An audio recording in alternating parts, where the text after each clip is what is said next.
Soy Luisa Valenzuela, tengo un poquito más de 80 años, pero lo llevo muy bien, por suerte, estoy contenta. Y por supuesto que autorizo usar esta grabación para todos los fines que necesitan, serios, educativos y culturales. Muchas Muchas gracias. gracias. Gracias a usted por recibirnos en este hermoso lugar. Gracias a ustedes, este loco sitio, ¿no? Cuéntenos, ¿dónde nació? Nací en Buenos Aires. Nací en Buenos Aires, en la calle Ugarteche. Bueno, así estaba la casa paterna, nací en la Clínica Marini. Así que soy porteña de pura cepa y me crié en Buenos Aires, en Belgrano. En Belgrano. Y no en este bajo Belgrano que estoy ahora, sino en el Belgrano normal, digamos, de aquella época. Ahora ya se perdió su normalidad. Bueno, todo ha cambiado. Su normalidad belgranense. ¿Y cómo surge su amor por las letras? Mi amor por las letras es una sorpresa que me dio el surgimiento de este amor, porque yo era una gran lectora y vivía en una casa de escritores. Mi madre era una escritora famosa en su momento, Luisa Mercedes Levison, y estaba rodeada de escritores, los grandes escritores de la época, Borges, Sábato, Mallea, el exilio español, Arturo Cuadrado, la gente de Botella al Mar, gente extraordinaria, maravillosa, brillantísima, y yo los veía muy pasivos. Yo quería ser aventurera, yo quería ser científica, quería cualquier otra cosa menos escritora. Pero por otro lado estaba fascinada con ese mundo y leía las cosas de mi madre, me consultaban y yo opinaba de chica, no era una nena meterete. Y iba a las conferencias y eso.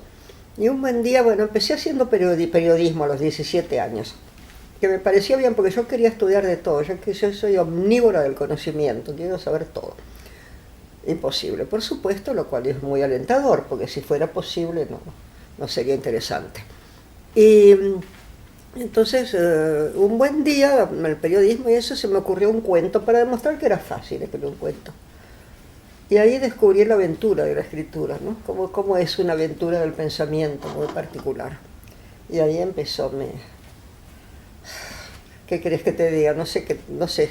Tardé mucho en decir que yo era una escritora. Yo decía, bueno, pero soy periodista, me parecía serio. Después me casé a los 20 años, fui a vivir a Francia, me casé con un francés, tuve mi hija allá. Estuve muy conectada con el grupo Telquel, con el nacimiento de los movimientos franceses interesantes, pero un poco de lejos, como periodista, así.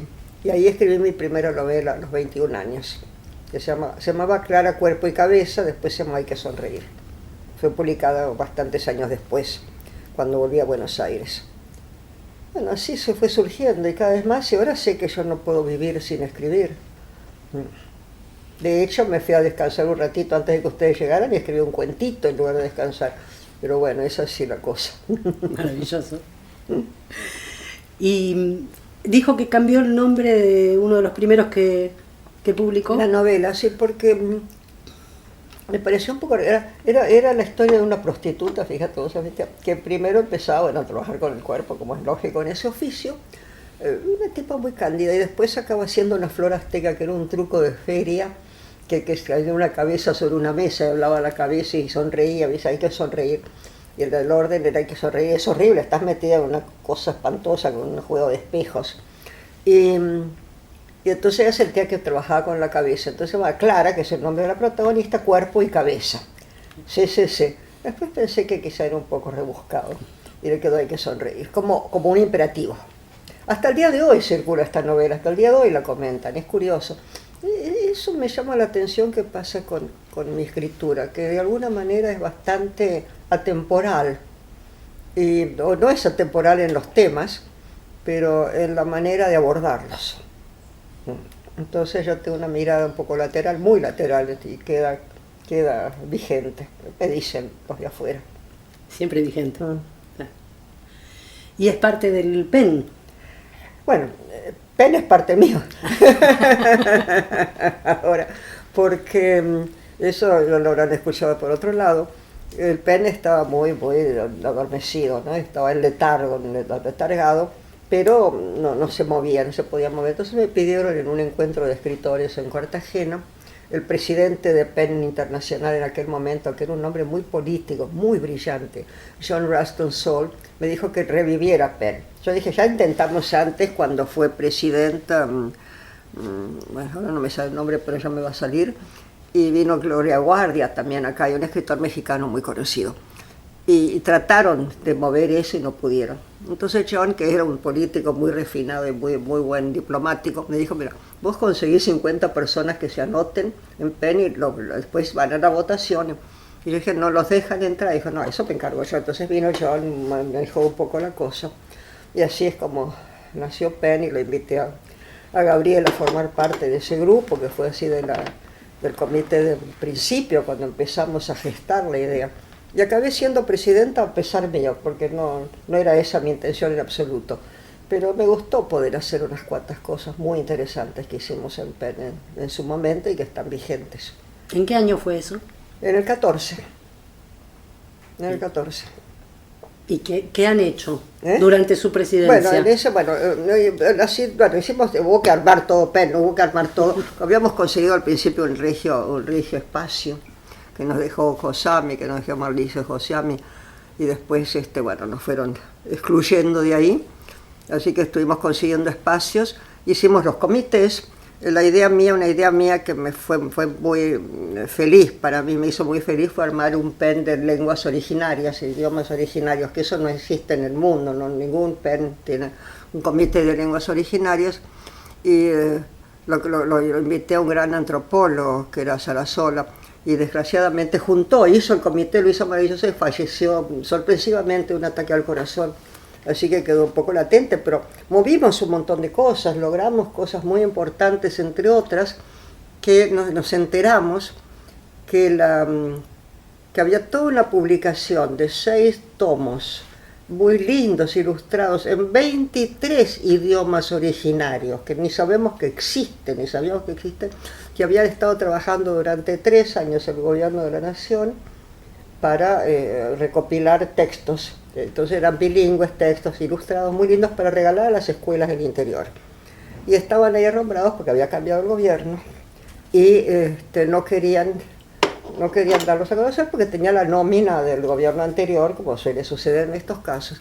Y la gente que los había hecho tenía miedo que pasara algo, que se les inundara, que se estropeara. Entonces PEN se movió mucho para poder sacarlos estos a luz y los mandamos a las provincias, los mandaron. Después no sé qué pasó, pero por lo menos se movilizaron y estuvieron eso. Después otra idea que tuve, que me gusta mucho, es un diccionario de los escritores olvidados, digamos, y los no olvidados, pero hasta 1960. Son 150 años de literatura argentina. Y es un patrimonio cultural enorme, que tenemos olvidado, gente de las provincias. Entonces conseguimos una cosa, la ley de mecenazgo, juntamos 1000 nombres y ahora tenemos que seguir, pero no tenemos dinero para juntar todo eso, pero hay que seguir. Así que acá convoco a ver cómo podemos seguir movilizando eso, porque realmente me parece tan interesante saber que hay un acervo cultural tan poderoso detrás nuestro. Mejores escritores, peores escritores, pero de golpe hay nombres muy interesantes que han sido olvidados. Es gente que iba a casa, que yo recuerdo, tengo los libros, así que todo eso, nada más por ahora, que es el nombre de fechas y libros publicados hasta 1960. Bien. 1810, 1960. Impresionante. Eso es otra cosa de la cual me enorgullezco. Después están los otros comités. El Comité de la Mujer Internacional, y eso es lo que me dio la idea para el Comité de Lenguas Originarias, que se llama Idiomas porque ellos lo pidieron, fue que el Comité de la Mujer Internacional decidió que hay un momento en que no se puede ser solo mujeres escritoras, porque si la mujer no tiene una buena educación, si no puede acceder, hay tantos países que no pueden acceder a la universidad, no va a ser escritora. Entonces hay que empezar desde el vamos, por la libertad de la mujer y todo eso. Entonces con las lenguas originarias también no vas a tener escritores si no tenés. Y ahora es muy interesante lo que está pasando ahora en nuestro país, cómo se han despertado todas las comunidades. Pero sí que yo quiero volver a eso. Tenemos gente muy valiosa que está muy ocupada, claro, en sus cosas de esta revivificación de estos mundos tan interesantes, tan enriquecedores para nosotros. Bueno, de ahí en más hicimos un montón de presentaciones, conferencias, cursos. Otra de las grandes ideas que nos dieron un subsidio para hacer algo con escritores jóvenes y algo que sirva a la población. Entonces creamos un sistema de escritores para ir a las villas y a los lugares carenciados. Entonces dimos cursos de microrrelato y llevamos el microrrelato a las villas. Fue muy interesante esa experiencia también, fue muy, muy interesante. Pero para todo eso se necesita un dinero, que no somos capaces, somos muy poco capaces de juntar dinero, salvo cuando vienen estos... porque es una fundación sin fines de lucro, así que si no vienen alguna propuesta de afuera, no logramos todos los sueños que tenemos.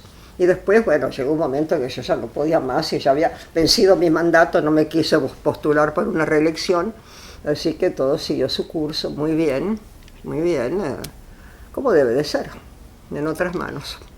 Y se sigue quedé como presidenta emérita, qué sé yo, qué es eso, y vicepresidenta, sí, bueno, y vicepresidenta de PEN Internacional, una de 10, somos 10 vicepresidentes de PEN Internacional con nombres muy, muy destacados. Así que es un honor, pero no va mucho más allá del honor. ¿Los vicepresidentes y las vicepresidentas son por regiones? No, en absoluto, no. Son por mérito personal y obra y esas cosas raras que no hacen. Alguien me contó por ahí que en algún momento le decían la hija de Borges. Sí. ¿Cómo fue eso? Bueno, qué fantástico, ¿no? Qué fantástico. Pero bueno, no, eran muy amigos mi madre y Borges, eso es cierto, pero se conocieron después, así que yo no creo que alguna magia, el Espíritu Santo. Por ahí sí. Pero recuerdo una cosa muy linda, la época que iba Borges mucho acá, se divertían mucho. Iban a hacer paseos por ahí en la noche y volvían muertos de risa con unos versitos medio obscenos que no repito acá porque este es un acto cultural, aunque creas o no son irrepetibles, y muertos de risa. Y después cuando escribieron un cuento en colaboración, que es la única mujer, mi madre, que escribió un cuento en colaboración con Borges. Borges escribió ensayos, trabajaba en ensayos con las mujeres, pero en ficción no. Y en este caso sí, no es muy buen cuento, pero se divertían como locos, se morían de risa. Y yo quedaba afuera y un poco escuchaba esas risas y después venían y me consultaban seriamente. Yo tendría 12 años.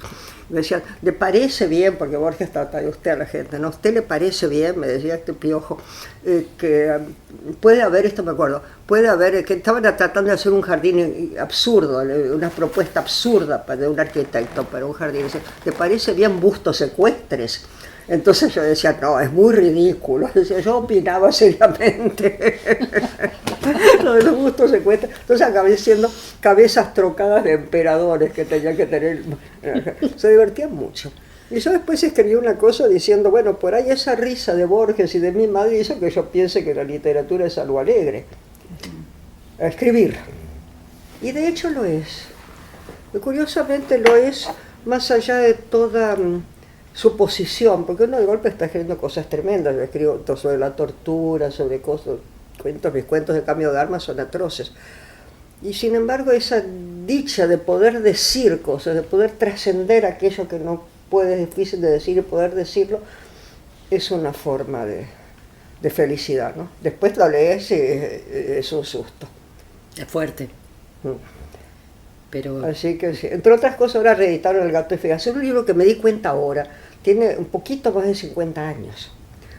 Y está muy vigente. Yo quise convocar y convoqué a unos actores muy divertidos, a Fernando Noy y Alejandro Verón, para que hagan una presentación. Decía, qué divertido. Y leo el libro y es atroz. Pero es atroz con un toque, una cosa de humor que lo cruza. Y ese humor que lo cruza es lo que me salva en la vida, ¿no? El humor siempre es necesario. El humor es necesario y es salvador. Es una tabla de salvación en medio del horror, porque no ves las cosas desde otro lugar y las podés quizá entender, ¿no? Hasta llegas a entender. Sí, es necesario, el humor es necesario. Bueno, usted quería ser una aventurera. Y lo fui. Y a eso logré. Quería llegar.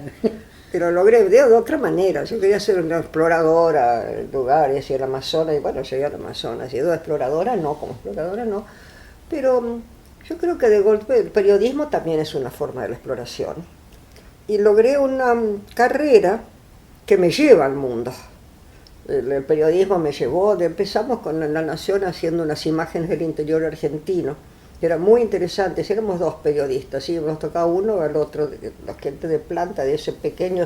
No, el suplemento era grande, el suplemento gráfico de La Nación, pero éramos 3 personas.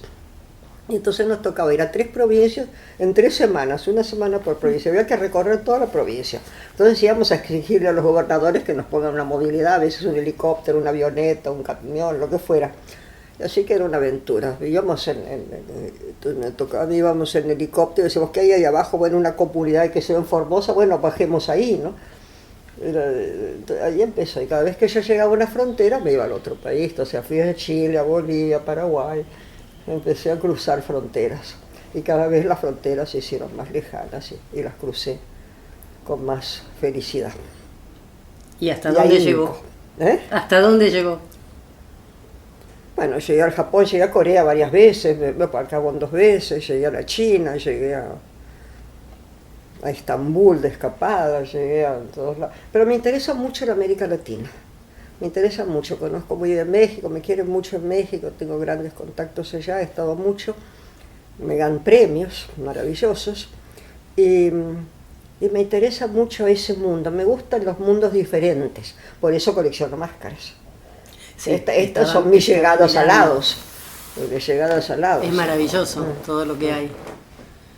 Va a haber una muestra ahora, está armándolo, gracias a Gabriel Seis Dedos en realidad, sí, gracias. En la Universidad de Rosario, que yo no quería, porque dije, no, ya me las descolgaron una vez, es un drama, estuvieron en el Museo de Arte Decorativo. Estas máscaras que no das un 5, porque son máscaras de uso, son máscaras de ceremonia, todo eso sí me he esmerado mucho en saber de qué son, de carnavales, pero no son máscaras de alto valor museológico, ni mucho menos. Sin embargo, bien colgadas, lucen muy bien y son muy interesantes.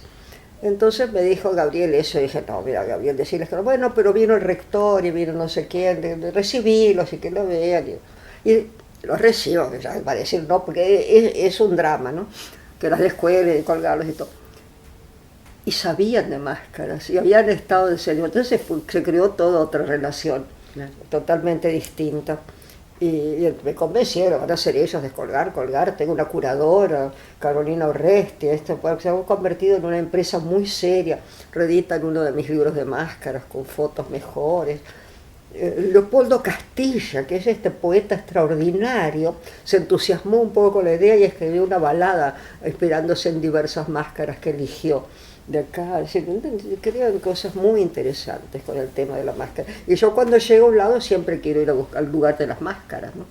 Ahora estuve en Eslovenia y estuve ahí en unos carnavales, hay unos osos maravillosos, unas máscaras, fui a ver los mascareros y todo, muy lindo. Descubrí que hay máscaras alpinas muy antiguas.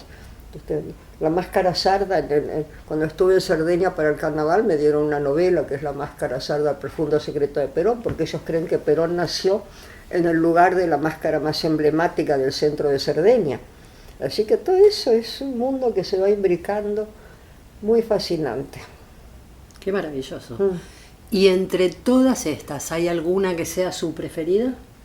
No, son todos mis hijos. Algunos sí, puede ser que algunas, pero en cambio no. Pero tengo unas cuantas con las cuales tuve esta conversación con las máscaras. Entonces está este libro, que es lo que está reeditando la Universidad de Rosario.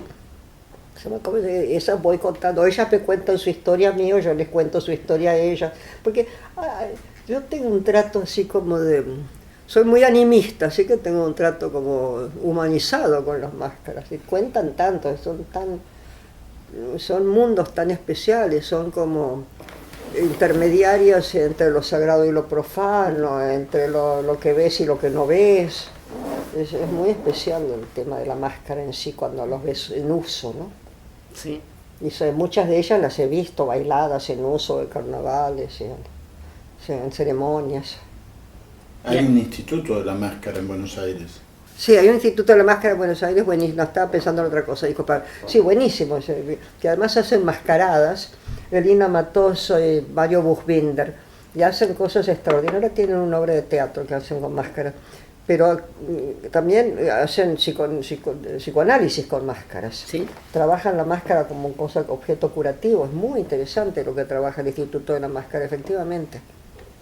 Y las mascaradas que hacen, que así fue como los conocí durante la dictadura, Ponen mesas llenas de trapos y cosas y cartones y tijeras y plastigoma, poligoma y cosas así. Y la gente de la calle, la gente que pasa, eso está convocada y hace su mascarilla. Hay asesores que más o menos te van indicando y después cómo te relacionas con tu máscara y cómo la vas a usar. Es muy interesante el trabajo que hacen. Los convoqué ojalá pudieran ir a Rosario. Cuando estuve en el Museo de Arte Decorativo hicieron una gran mascarada espléndida, espléndida. La gente además es sorprendente, la gente común y corriente, cómo logran hacer máscaras que te sorprenden a vos mismo, no se te hubiera ocurrido jamás que tenías esa capacidad hasta que te metes en el universo. Es una breve charla de lo que es la máscara, cómo se relaciona el ser humano con la máscara.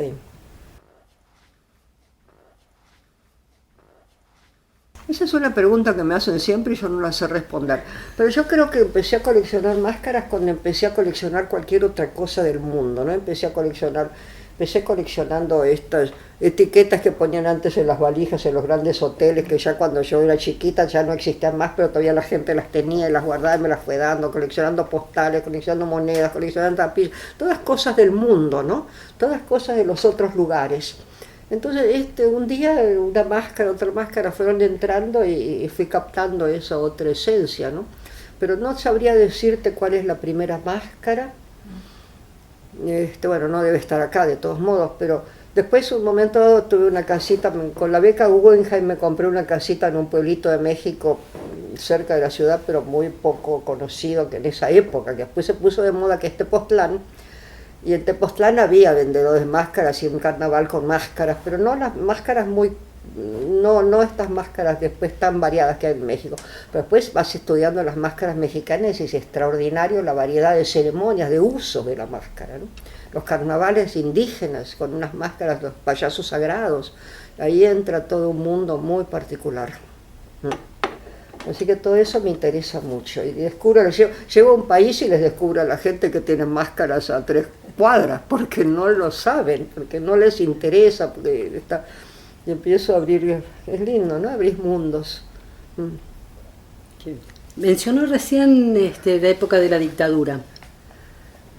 La época de la dictadura yo estaba bastante involucrada. Estela Caloni te habremos contado algo de eso quizá. Algunas cositas. Sí, Dios mío. Y estaba muy cerca de la Embajada de México, entre otras cosas. Y entonces estuve muy, muy involucrada con todo eso. Y escribí un cuento. Quise escribir en un momento dado, bueno, porque conseguí que en la embajada asilaran una pareja que yo trabajaba en la revista Crisis por un tiempito, en la época de Galeano y Aníbal Ford. Me pidieron si por favor podía darles asilo a una pareja Sanela, que ellos eran los abogados de Quieto, este abogado que habían matado en Rosario. Entonces le pedí al embajador y sí, los asilos, nadie los conocía casi, que se fueron. Entonces yo los podía ver, cosa que en el derecho de asilo no podés. El asilado está fuera del mundo, digamos, fuera de la embajada. Pero en mi caso, como yo podía ver a los Sanelas, pero estaba después en Trocampo, todo eso no los podía ver. Había una especie de frontera también divisoria y en esa parte de la residencia no. Hasta el día cuando el embajador se tenía que ir porque no lo podían sacar a Cámpora. Y entonces tuvieron que cambiar de embajador y pensaron que un embajador militar iba a poder dialogar con los militares. No pudieron hacer nada. Y entonces ese día hubo un cóctel de despedida para la gente más íntima de la embajada, la gente de la embajada, y me invitaron a mí. Entonces cuando me quería ir me invitaron arriba. Y por primera vez estuve con Cámpora y Abal Medina. Fue una experiencia muy intensa, muy rara. Entonces después, cuando empecé a escribir sobre estas cuestiones, yo ya había escrito, creo que ya había escrito el cuento Cambio de Árbol, entonces quería hacer una novela. Quise hacer una novela como te dicen los escritores, entre comillas, serios. Y los escritores, entre comillas, serios, dicen que hay que tener un plan y saber a dónde va tu novela y tenés todo muy bien armado. Y eso no solamente no lo sé hacer, sino que me parece aburridísimo. Pero dije, no, esta vez yo voy a ser alguien sensato. Me hice un plan perfecto de asilados, que inventé un romance, ¿viste? Para que sea una novela, no era una crónica, una novela. Me armé toda la novela regia, la empecé a escribir acá y después me fui a México. En un momento dado me tuve que entrar la policía en casa y me tuve que ir. Pero esto ya fue después. No me acuerdo, esto ya un poco, era durante la dictadura, pero yo estaba un poco, podía venir y eso. Y empecé a escribir eso y me salía aburridísimo. Era un horror lo que estaba escribiendo, un espanto. Yo decía, qué bien, hasta cómo avance. Y después decía, tuve 300 páginas a la basura, sí, ¿no? Porque no podía. Entonces hice de eso algo que se llama cuarta versión. Entonces comprimí todo eso, le di otro toque. Cuando escribo tiene que haber algo que sea subyacente, algo que se esté diciendo por debajo de las palabras, no te lo sé explicar bien. Y ahí no estaba. Y ahí entendí que lo que no se puede decir es la ley de asilo. Los asilados que están en un lugar pero no los puedes ver, como si no estuvieran en este país, están en el otro pero no están en el otro, todo este mundo. Entonces ahí funcionó eso, y entonces funcionó y completé este volumen que se llama Cambio de Armas, que el cuento Cambio de Armas es tremendo, ese sí lo escribí en el 67 acá. Y no lo podía mostrar a nadie. No lo podía mostrar a nadie, pues dije, los pongo en peligro, pues estoy inventando más de la cuenta. A fines del 68, de 68 lo he escrito, a fines del 68 más o menos me invitan como escritora en residencia en la Universidad de Columbia en New York por 6 meses, es un semestre. Y yo dije, ok, voy y me quedo en Estados Unidos, no me vuelvo, me quería ir a San Francisco. Y me fui, junté todos los petates que pude, todo lo que me pude llevar, me fui. Y ahí salió el libro Acá no, acá tardó siglos en salir, claro. Pero es un libro que creo que es el que más reconocimiento me dio en el mundo, ¿no? Está traducido a muchos idiomas y se habla hasta el día de hoy, ¿no? De eso. Me quedé pensando en la Embajada de México porque México ha salvado muchísima gente. No, y aún antes, ¿no? Todos los Vaca Narvaja estuvieron ahí con el anterior embajador. También estábamos muy poco metidos con Estela en eso. Pero después yo me hice particularmente amiga de Roque González Salazar, el siguiente. Pero el anterior, que era Celso Delgado, era un hombre extraordinario también, extraordinario, sí. Y ayudó muchísimo. Él podía tener la embajada abierta todavía. Después ya era muy difícil. Roque lo entró a Cámpora en el baúl del auto. Si no, no entraba a Cámpora. Hay una anécdota, no me acuerdo si fue con Naval Medina, que cuando ya estaban llegando, que lo traían en el auto oficial de la embajada, tenían todo rodeado por la policía y no lo podían bajar. Y el embajador salió con la bandera de México. No, pero eso no fue Abad Medina. No, ¿quién fue? No sé quién fue. Que lo envolvieron en la bandera. Claro, no sé quién fue. No sé si eso fue con Roque o con González, con Celso. Me parece que fue el anterior, porque después se tuvo que ir. El anterior, porque después no, sí. Fue el anterior. Del anterior, que era Celso Delgado, en un momento dado hubo acá un congreso de cardiólogos. Y la presidenta de este congreso era una gran cardióloga mexicana. Cuando estaba yendo, viene alguien y le dice, ay, por favor, yo tengo unos amigos. Era todavía, yo creo, la AAA. Pero lo que nos olvidamos es que la AAA era lo mismo, más visible. O sea, de hecho, yo tengo un libro de eso que es Aquí pasan cosas raras. Y de hecho yo tengo libros de todo, creo que todas las décadas que viví en este país hay algún libro que la marca. Bueno, Aquí pasan cosas raras es el de esa época. Y en esa época, este congreso de cardiólogos, a la cardióloga le dan unas cartas y dice, por favor, yo tengo unos amigos allá o parientes allá en donde puedo escribir estas cartas. Bueno, si usted puede, usted sí, como no dice, la tipa las mete en la cartera y se va a Ezeiza, el momento que se iba. En Ezeiza la leen las cartas y la meten presa. Era una trampa, una trampa.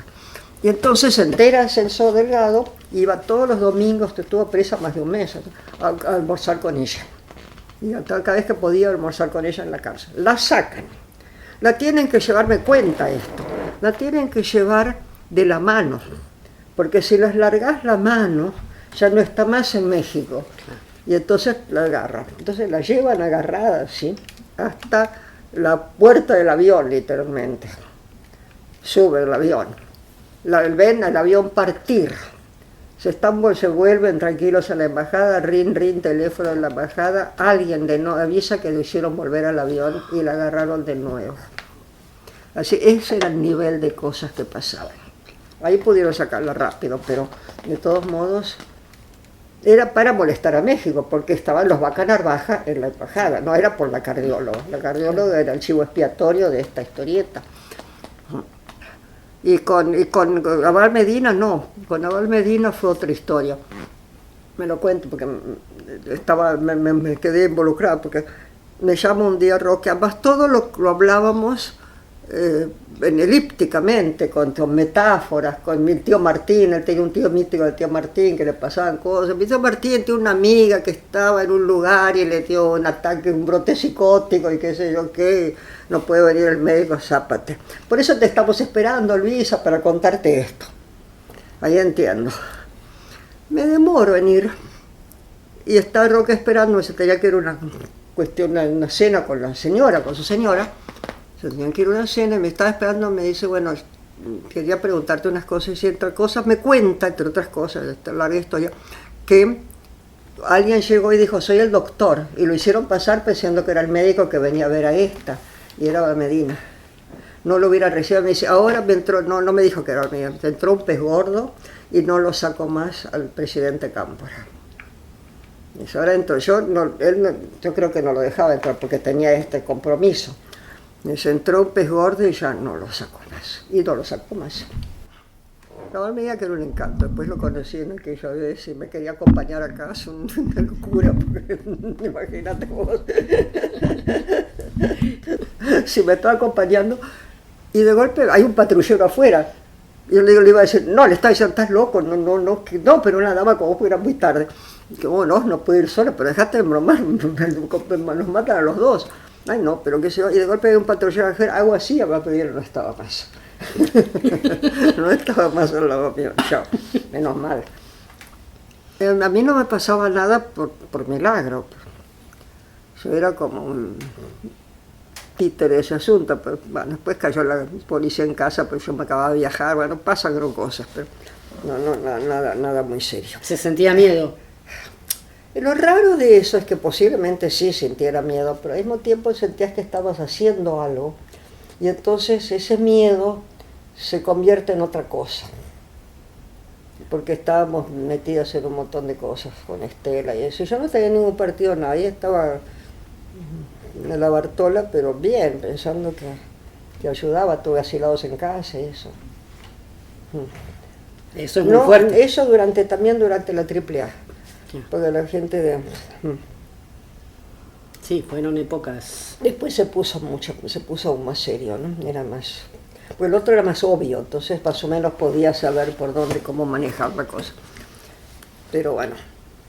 De sus viajes, ¿iba como periodista? Iba como periodista, porque como escritora, después empecé a ir como escritora, que un premio acá, que una invitación a cerrar un congreso, abrir un congreso, dar una conferencia. Y además de México... Ahora estuve dando conferencias en Eslovenia, salió mi último libro, Fiscal muere en italiano, entonces fue la presentación en Trieste, en la Feria del Libro de Turín, en el Salón del Libro de Turín y en Milano. Y después estuve en Serbia, fue muy lindo también, tengo un editor serbio que es un encanto, y amigos en Serbia maravillosos, así que fue muy lindo. Y Eslovenia me pareció precioso. Así que también dando conferencias, ¿no? Todo, conferencias, presentaciones de libros y eso. Reportajes, una vida muy activa. ¿Y eso es lo que la mantiene tan joven? Eso yo creo que sí. Cada tanto me rompo el alma y creo que estoy en silla de ruedas o algo así me pasó. Y cuando me fui a la Semana Santa ya aquí en el norte de México y pegué un porrazo horrible. Pero bueno, una vez que te repones, te repusiste. Imagino que México es un lugar especial, si no nos hubiera comprado una casita ahí. Sí. Bueno, me la compré ahí entre otros motivos. Primero porque el lugar era delicioso y la casita era divina y tenía buenos recuerdos porque nos lo habían prestado un día que fuimos a hacer unas ceremonias mágicas. Es un pueblo mágico, Tepoztlán. Mágico de verdad, no ahora todos tienen esta denominación pueblo mágico, pero esto está lleno de brujos. Y era el lugar de veraneo de los príncipes aztecas y se hablaba el náhuatl más puro de toda la región en Tepoztlán. Pero me compré la casita ahí porque estaba en New York Entonces tenía un lugar para ir así en las vacaciones, tenía unos cuantos días, me iba a México, que era mucho más barato, más fácil, y tenía mi casita donde nadie lograba que me hicieran ningún arreglo, no había agua, un horror, pero era muy lindo. ¿La sigue no, teniendo? La vendí hace mucho. Ya cuando dejé de, bueno, tuve un tiempo largo y la tenían amigos, se la dejé en manos de amigos que pagaron los gastos. Pero después llegó un momento, dije, ¿para qué quiero una casa? Yo no vuelvo a México, decía, más cuando voy ya no es para quedarme en Tepoztlán, es para ir a otro lado, hacer otras cosas. De hecho ahora me dieron un premio que no sabía que estaba nada, que lo podía haber ganado ni mucho menos, que es el Alfonso Reyes Nuevo León. Así que me voy de nuevo a México en octubre. Estuve en la Feria del Libro de Guadalajara el año pasado, muchas ferias del libro de Guadalajara he estado a lo largo de mi vida, di la conferencia de apertura del Salón Literario, me dieron la medalla de oro, gané el premio a Carlos Fuentes, te pasan cosas maravillosas, maravillosas. Y ahora con este premio me voy también a México, después me quiero quedar para el Día de Muertos, que es algo tan especial. Es un mundo extraordinario, ¿no? De una riqueza cultural, una imaginación, ¿no? Una creatividad muy grande, grandes escritores que conozco, gente muy entrañable. Qué lindo. Conocer nos abre también la mente. Es muy especial. Bueno, tenés que tener una vocación especial, porque hay gente hasta que tiene miedo al avión. En ese sentido, cuando escribo El gato eficaz, que estaba en Iowa, en la beca de Iowa, 9 meses en un pueblo del oeste, en el medio oeste norteamericano, con 40 escritores del mundo, no era el lugar más sano mentalmente de la tierra, no. Y estaban todos muertos de susto con los aviones, muchos de ellos. Y la muerte, estos jóvenes escritores, todos éramos cuarentones bajos, treintañeros, algunos un poquito más, pero además en un enorme edificio de estudiantes, pero teníamos nuestros departamentos aislados. Y hablando de la muerte, decía, a mí la muerte no me importa nada, yo nunca pienso en la muerte, tenía 30 y pico de años. Y escribí El gato eficaz, son los gatos de la muerte, todos los gatos de la muerte, empieza a surgir esta cosa tremenda que por ahí lo tengo, después te lo muestro el libro. Un horror, un horror. Sí, una cosa es lo que uno tiene conscientemente y otra cosa es cómo te va trabajando el coco por dentro. ¿Cómo era la relación con su madre? La relación con mi madre era de gran fascinación, lo cual me reprochó mi analista durante mucho tiempo. Sí. Era conflictiva, pero con mucha fascinación. Yo estaba muy fascinada. Me decía, vos estás fascinada con tu madre hasta que un día la arrastró mi madre, la psicoanalista, pues ya era insoportable. Dice, ay, yo soy virgen de Anaris, bueno, dejarás de ser virgen, ahí nos vamos, porque si no, ya era grande yo mucho. La llevo y cuando sale mi mamá y le pregunto a mi analista, ¿qué le pareció? Me dijo, ay, es fascinante. No, era una cosa de no ganar nada, pero desgraciadamente porque era muy atractiva, ¿la conociste vos? Yo sí. Era muy atractiva y muy charming, así, muy vistosa, muy bonita. Eso le ganó de su literatura y era una gran escritora, y yo creo que se recuerda mucho más su personalidad, entraba en el lugar y se frenaba el lugar, que su obra, y su obra es muy importante.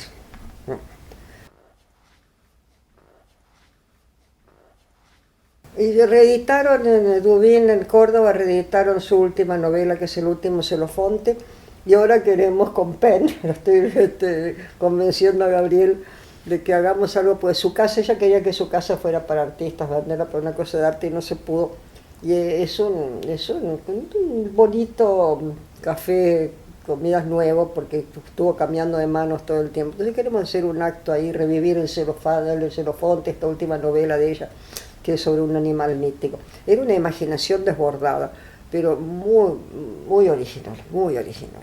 Así que yo creo que hoy sigue siendo una lectura fuera de serie, ¿no? Y tiene unos cuentos sobre todo extraordinarios. Le gustaba mucho en Francia, Francis de Miomandra, Caillois, todos. Bueno, por eso Borges la elige para escribir el cuento con ella, no eligió a cualquiera, claro. Sí.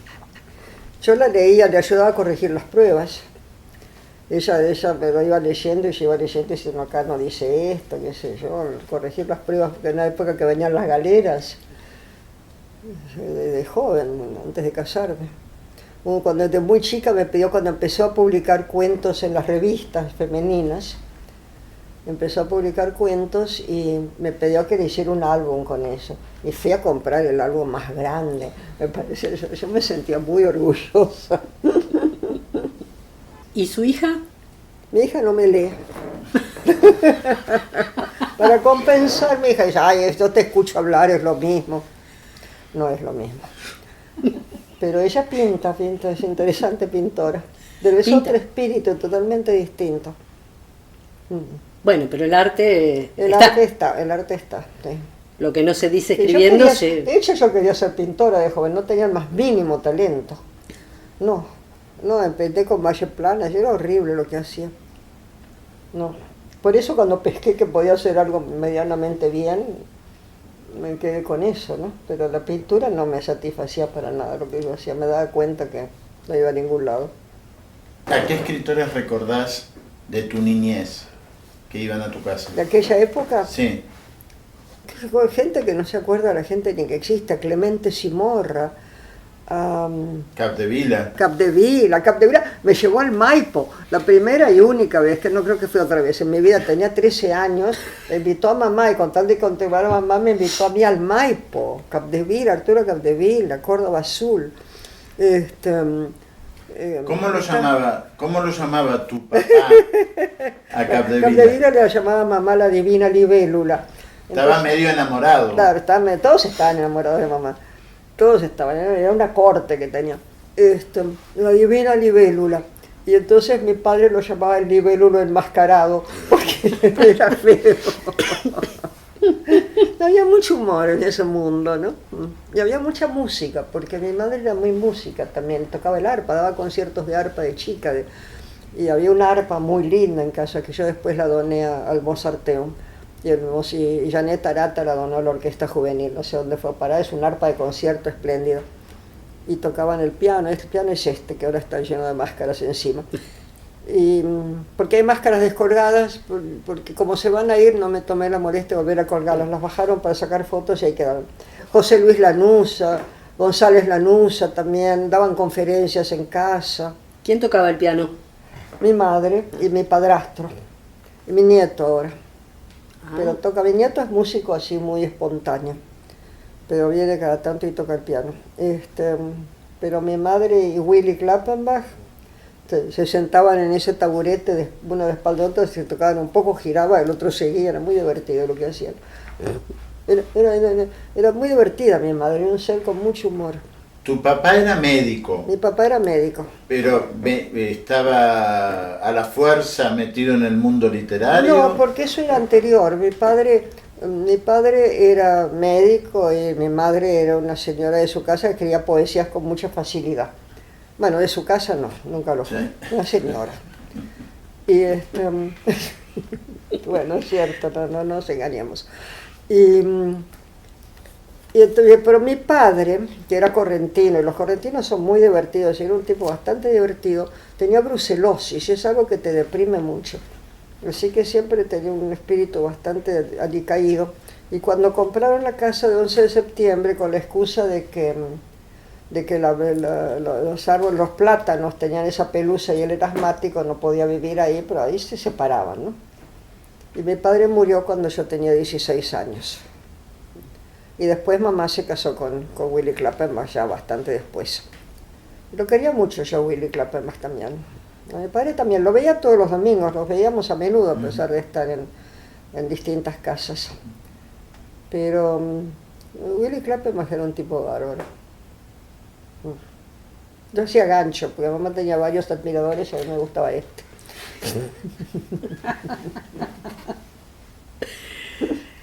Hay una anécdota muy simpática, pero yo creo que tenemos que hablar de cosas serias y no de esas anécdotas locas, que tampoco son mías. Sí. Así que hacemos una pregunta seria.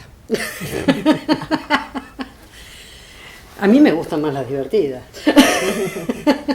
Me quedé pensando en los viajes, me quedé pensando en algún otro lugar, además de México, pensó en Bueno, que New podía York. hacer para quedarse a vivir? New York, yo viví 10 años en New York, 10 años. maravilloso. La década del 80 en New York fue extraordinaria.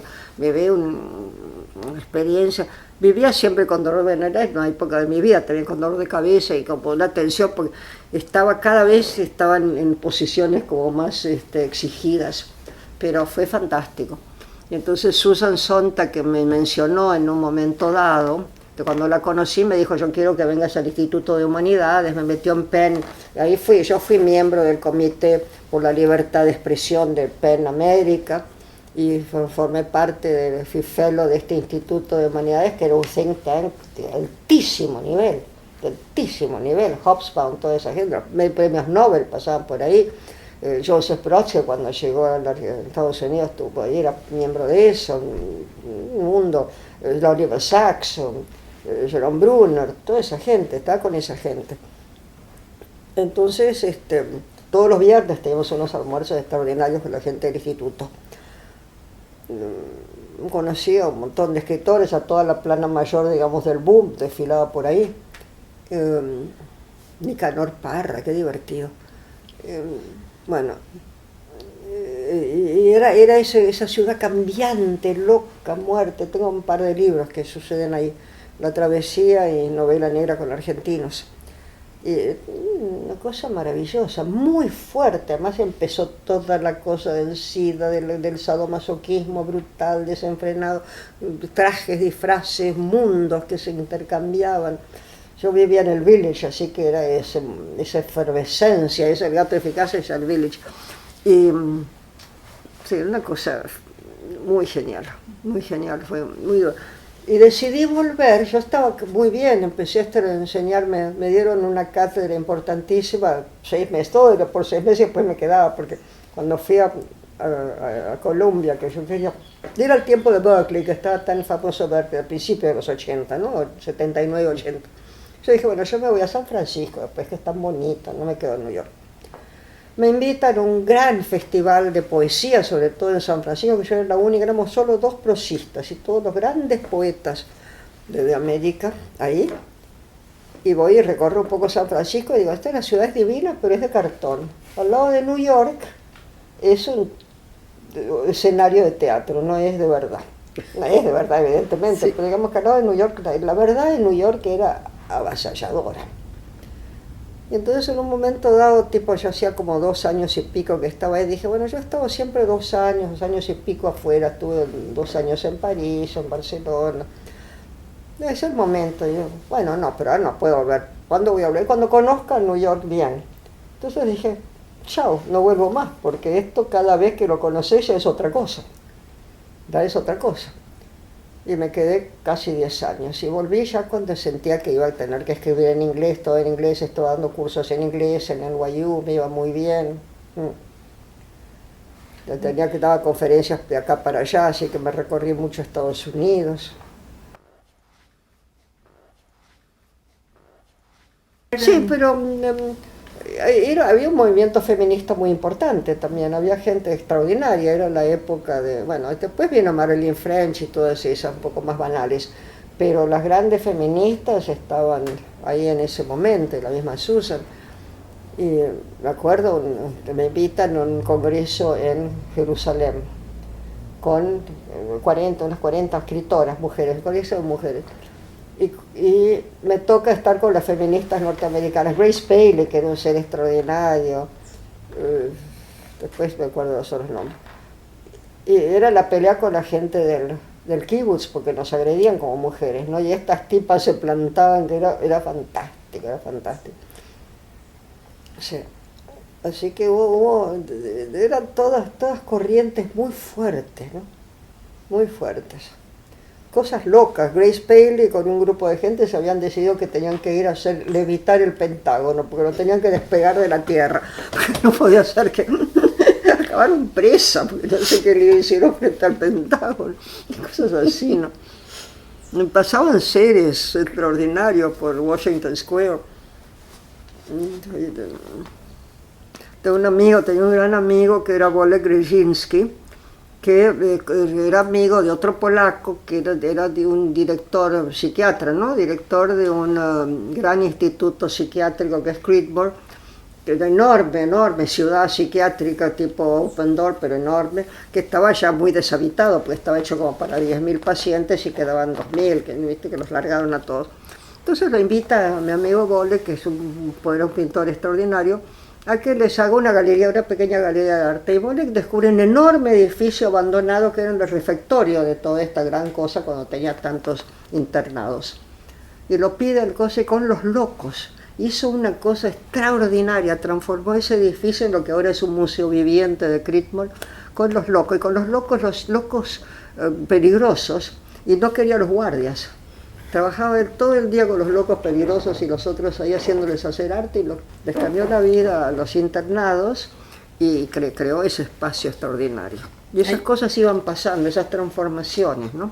Y uno asistía a eso, y no tengo que formabas parte, pero casi, porque estabas en contacto directo. Sí, hay muchas corrientes a través del arte. A través del arte, de la literatura, pasaban cosas todo el tiempo, ¿no? Todo el tiempo. Entonces era una conmoción muy fuerte. Y más allá de que tenía que hablar tanto en inglés, ¿qué la motiva a volver a Buenos Aires? No, era más allá de hablar tanto en inglés. Hablar tanto en inglés no me molestaba. Me molestaba ya soñar en inglés, pensar hablarme a mí misma en inglés. Ya estar instalada en el inglés y decir, bueno, ya de acá tengo que escribir en inglés, conferencias, cosas, pero escribir literatura en inglés. Y dije, renunciar a todo este lenguaje que me costó tanto adquirir, estoy tan cómoda, es mi casa. No, entonces eso por un lado. Por el otro, ya había muerto mi madre. Dije, se van a ir muriendo tantas cosas que yo voy a ir perdiendo. Pero volví con un arreglo para volver a NYU un semestre por año. Y cuando a dictar este taller en inglés de escritura creativa. Y cuando volví ya no tenía ganas de volver un semestre, entonces transé, cosa que no había pasado nunca, para medio semestre, me aceptaron, me querían mucho. Y tampoco pude, no quise enseñar más. Ahí se me acabó la cosa, porque no es lo mío. Yo nunca hice una carrera, entonces tenía que improvisar todo, era fascinante, pero al mismo tiempo me exigía mucho. ¿Y fuiste abuela? Fui abuela, yo creo que después, no estoy tratando de acordarme cómo es cuando nació Gaspar, me vine y ya había nacido cuando llegué, pero yo creo que estaba yendo de viaje, no estaba viviendo allá. Sí, no, yo estaba viviendo acá, pero iba mucho, porque si bien no quise hacer más los cursos, me invitaban a otras cosas, entonces iba mucho. ¿En qué año vuelve a vivir acá? En el 89. 89-90.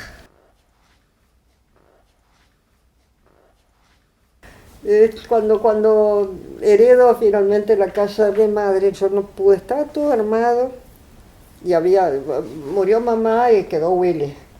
Y Willy me dijo, bueno, la mitad de esta casa es tuya, si querés la vendo, le digo, ¿vos te gusta? No, es tuya, olvídate. Entonces cuando falleció Willy, ahí heredó la casa. Y no pude vivir un solo día, esa casa estaba tan cargada con la presencia de mi madre, no tan de ella. Entonces se la presté a unos amigos, se pasó tiempo y estaba buscando algo un poco más amplio. Y un día paso por acá y una amiga me dice, esta inmobiliaria tasa bajo, porque le compré un departamentito para mi hijo y tasa bajo. Bueno, digo, yo lo llamo, con un frente muy feo, pero estaba bien. El barrio sí, yo vivía acá unas cuadras. Allá ya me gustaba el Bajo Belgrano, ya era una cosa más amable y más barata. Y lo llamo y le digo, bueno, pero ¿tiene jardín, tiene fondo? Sí, dice, es una L, tiene un martillo, así que, no sé. Era la cosa más fea de la tierra, vos no lo conociste. Era una fábrica abandonada espantosa. Y este galpón. Y yo había vivido en New York, esta historia es divina. Ahí entra la anécdota, perdón. Yo había vivido en New York y conocía lo que hacían con los lofts. De golpe estuve en el loft de Klaus Altenburg y Oldenburg y todas esas cosas extraordinarias, estos espacios industriales.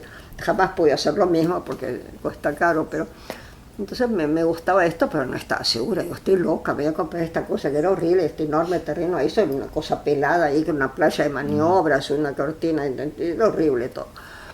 horrible, inmundo.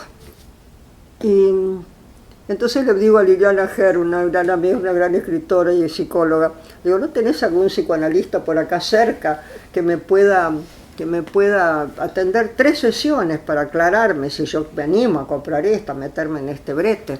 Sí, me dice fulano de tal, acá tal dirección, lo llamo, me dice, sí, cómo no, venga. Primera sesión, bla, bla, la casa de mi mamá, bla, bla, bla, bla, la casa de mi mamá era el peso, ¿no? Segunda sesión, la casa de mi mamá, bla, bla. Y de golpe me doy cuenta, digo, este tipo se llama Villa Segura. Y yo dudo si me voy a comprar la cosa. Entonces paré en medio de la cosa y le digo, bueno, muchas gracias, después le explico. Y me voy corriendo, que quedaba como a 6, 7 cuadras a la inmobiliaria, pues todo esto era acá en Belgrano. Me voy corriendo a la inmobiliaria y hago una contraoferta muy baja. Ahí me animo, no hubiera animado jamás si no fuera por Villa Segura, que no me dijo nada. Pero se ve que fue moviendo, ¿viste? Se van moviendo las cosas. Y entonces me la aceptan. Y compré muy barato, después me costó rearmarlo, pero no tanto tampoco. Después me costó mucho vender la casa de mi madre, pero esa es otra historia. Y cuando le cuento a Villa Segura esta historia, me lo encuentro después en una fiesta, me dice, ay, qué bueno, voy a poner una inmobiliaria. Claro. Ya vuelvo a... Ay. Vuelvo en el 89. Mi idea era volver en enero del 89, dije, por lo menos tengo un año de Alfonsín, y después, bueno, esperemos que no gane Menem, pero qué sé yo. Bueno, pero no tengo un año, porque en el medio me invitan a dictar un curso de 2 meses, no me acuerdo si 2 o 3 meses, pero creo que eran 2, en Mayagüez, en Puerto Rico. Y yo había estado mal, una gente divina, un lugar divino, después me enteró de este carnaval maravilloso, unas máscaras extraordinarias. Me voy a Mayagüez. Finalmente llego acá y flámpate el golpe de estado económico a Alfonsina.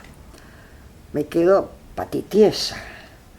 Pero me habían pedido una obra de teatro para un teatro hispano en New York. Y me habían dado una suma de adelanto. Entonces escribo una obra de teatro que no me aceptan porque querían una cosa de realismo mágico. Le digo, ¿dónde que pretenden que yo les escriba realismo mágico? No sé. Pero yo cuando escribía esta obra de teatro me fui haciendo toda la hiperinflación, los caras pintadas, toda la tipa que está en la cama y sale todo debajo de la cama, alrededor de la cama, muy divertida. Yo todo el tiempo decía de nuevo la misma cosa. No veo qué pasa por... Hay algo subyacente acá que no lo veo. Si bien salían las manos de debajo de la cama, de la tipa que está en un club de campo que era donde se levantó Aldo Rico, ¿no? Y entonces voy a escribir la novela. Y entonces hice la novela con eso, y es la novela que se llama Realidad Nacional desde la cama. Y era eso. Porque me tocó esto que era paralizante. Fue paralizante, el 2001, después viene todo eso, pero en el 89 empieza esta cosa, Alfonsín, cuando la cosa costaba, le venía a la mucama y le decía, bueno, le traigo esto desde la luna, son 10 pesos, no son 20, son 30, son 40, la inflación iba así. Entonces aparece uno que de día es taxista, pero de noche es médico, porque es un médico que tiene que ser taxista, y después como no puede ser taxista, porque nadie tiene cambio de un gran billete, porque son estos billetes grandes, nadie tiene vuelto, entonces el tipo es entre medio que queda entre taxista y médico, entonces es psicoanalista, es intermediario, ¿viste? Entonces, en fin, es una de mis cosas, obras cómicas, puramente divertida de ese horror de esa época. Yo estoy trabajando ahora mucho, muy inquieta, porque yo no sé de dónde vienen esas cosas. Entonces por ahí viene una idea, ahí vino, estaba pasando eso, bueno, era una cosa más obvia. Pero a veces hay una frase, una idea, y nace todo, yo sé si va a ser un cuento, una novela, es muy raro. Y entonces me pregunto dónde vienen las historias, que es más allá del inconsciente, entonces toda esta cosa del inconsciente colectivo, un montón de ando indagando eso. Y el año pasado, fue el año pasado, pero la noción de tiempo es un poco escurridiza para mí, pero en fin, un personaje que tenía de una novela, de un cuento, un personaje de un cuento que es un excomisario, muy sui generis, un excomisario honesto, tipo piola, que lo rajan de la ex, por eso es excomisario, ¿no? De entrada es excomisario, me dice una teoría brillante sobre la muerte de Nisman. Porque no es ni un asesinato del gobierno ni un suicidio, es una tercera posición. Impecable, en la cual yo no creo necesariamente, pero impecable como tira, me la tira el personaje. Entonces escribo esta novela que se llama Fiscal Muere, que es la que ahora salió en italiano, y me obligó a escribir toda su historia antes, me llevó a eso, ahí va. Y entra toda otra experiencia literaria que no estaba haciendo antes, que se me cuela ahí, sobre cómo escribir algo cuando no hay nada. Yo un día dije, yo no tengo nada, no tengo una frase, no se me ocurre la más menor idea de nada, pero tiene que haber algo en alguna parte. Entonces empecé a escribir así, y empezó a surgir toda una historia, una fondastrosa, y un barman, y y los personajes, creció solo. Entonces se la enchufé a una protagonista, y de ahí entra este juego de cajas chinas. Pero me quedé con esa historia, entonces estoy escribiendo todo un largo texto, que espero sea un libro, de conversaciones con Masachesi, que es el excomisario porque el tipo sigue habitándome, entonces yo le sigo, quiero saber de dónde viene, dónde nació Masachesi y todo eso, entonces me divierto mucho. Hay cosas con la inteligencia artificial, discusiones de Masachesi con la inteligencia artificial, etcétera, etcétera. Pero yo escribo sin mapas, esto que decíamos antes, entonces es esta cuestión. Y esta mañana, mediodía que le pedí a Gabriel venir un poco más tarde, quiero descansar porque me había quedado muy cansada con todo lo de anoche y eso, me tiré un rato a hacer una siestita y escribí un cuento, porque empecé a asociar con qué sé yo qué, y me di cuenta de algo que estaba siempre ahí, pero si no me lo señalaban de afuera, uno no lo ve, o lo ve, pero no le presta atención, porque hago un paréntesis, acaba de salir, me acaban de mandar todo el PDF de una revista española que se llama Quimera, que es muy importante, que tiene todo el dossier sobre mi obra. Y lo que dicen distintas personas, que maravillosos los trabajos, después te lo paso en todo caso, que como yo agarro una cosa y la transformo y las veo desde otro lugar. Y esto lo vi en este cuentito funcionando así, porque empieza con una cosa y el camino se da vuelta y una tipa que es como sometida y qué sé yo, cobra otra dimensión, así. Y dije, ahí está esta manera que tengo de verlo en realidad, ¿no? Y eso te hace bien de alguna manera. Yo creo que estoy llegando a un punto de mi vida que hay una cierta solidez, qué horror, no es la palabra. Autoafirmación tampoco, pero aceptación. Tuviste una enfermedad hace unos 10 años, 12, y pensaste que no ibas a escribir nunca más. ¿Cómo fue el proceso de volver a escribir? Tuve una meningoencefalitis. Estuve en coma, una especie de semicoma, de qué sé yo qué. Para mí era coma, pero parece que un poco hablaba. Durante 1 mes y medio. Cuando salí de eso, me encuentro, un día me despierto en Marte, llena de tubos, con gente toda vestida de blanco, con barbijos, en épocas en que todavía no hace esto, era el 2010. Bueno, era esta historieta. Entonces cuando salgo de eso, el médico me dice, yo era muy débil, una especie de, nabo perdido en la heladera, ahí me dice, bueno, usted es una mujer sana que se agarró un virus. El virus se fue, pero le va a costar mucho tiempo reponer todas sus fuerzas. Porque además me habían llenado de cuanta porquería y media circulaba por ahí, porque no sabía si era virósico, si era herpes, si era bacteriano, me metieron todo. Bueno, entonces yo estaba hecho realmente un trapo, era horrible, no podía caminar desde el sofá ni en la puerta de calle, era una cosa atroz. Pero la cabeza estaba boba, la cabeza estaba bien, todas las palabras estaban, de hecho me llamó un gran amigo de Estados Unidos y yo me descubro hablando inglés fluidamente. Las palabras estaban, pero la imaginación, olvídate, no había nada. Y yo sentí, era horrible, todos los días eran iguales, no había manera, empecé a leer despacito. Y hasta que un día decido ver cómo escribir, digo, ¿cómo escribir esto? Empiezo a escribir, pongo eso, ¿cómo escribir? Ya varios meses después. Después sigo diciendo, ¿cómo escribir? No, ¿cómo escribir a secas? ¿Cómo escribir? ¿Cómo idear? ¿Cómo imaginar? ¿Cómo empezar? Y ahí voy tirando esa cosa porque no me podían tocar el cuerpo. Y yo creo que uno escribe con el cuerpo. También el cuerpo está involucrado, todo está involucrado. Y ahí tenía una fobia al cuerpo, me hablaba la palabra cuerpo y me daban unos ataques de desesperación. Conocí el ataque de pánico que nunca había tenido, ni volví a tener más. Entonces, hasta que no recuperé un poco la sensación del cuerpo y todo eso, no puedo. Entonces, al volver a escribir, me puse a escribir mucho. Por un tiempo. Después ya empezó mi vida errante y bohemia, vino la feria de Frankfurt dedicada a la Argentina. Esto empezó en marzo, en octubre yo ya estaba en Frankfurt. Y de Frankfurt a Viena, qué sé yo, toda una locura. Yo entré en mi locura y dejé toda esa escritura. Más de una vez quise volver, tenía como 50 páginas de esto, lindo, con cosas poéticas, algunas surgieron en Frankfurt, efectivamente, pero ahí termina. Y entonces traté de ponerle otras tres partes a ese, no me funcionó, ahí quedó. Cuando vino la pandemia, que quedó el gran encierro, me agarró un ataque de escritura desde otro lugar. Aquel lugar era el poético y este lugar era un poco loco. Entonces tengo una cosa que es todas las pestes, 2010, 2020. Y salió este libro que se llama Los tiempos detenidos, encierros y escritura. Entonces, ¿cuál es la escritura en los tiempos detenidos? ¿Cómo trabajás en esos mundos? ¿Cómo fue tu relación con escritores, contemporáneos, mayores que vos obviamente, Cortázar y Fuentes? Bueno, fueron muy distintas, porque eran personalidades muy distintas. Fuentes,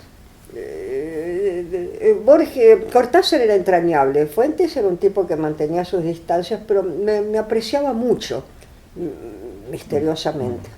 Entonces venía, me buscaba, me llamaba para ir al tango, qué sé yo lo llevaba, no bailo tampoco, pero a él le gustaba.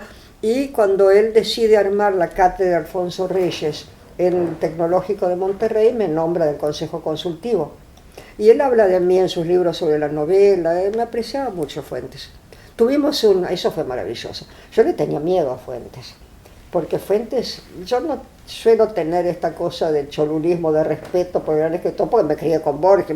Borges no era Borges en esa época, Borges era un gran escritor, que todos decían que es buen escritor, que ese es un escritor para escritores, nadie lo va a entender.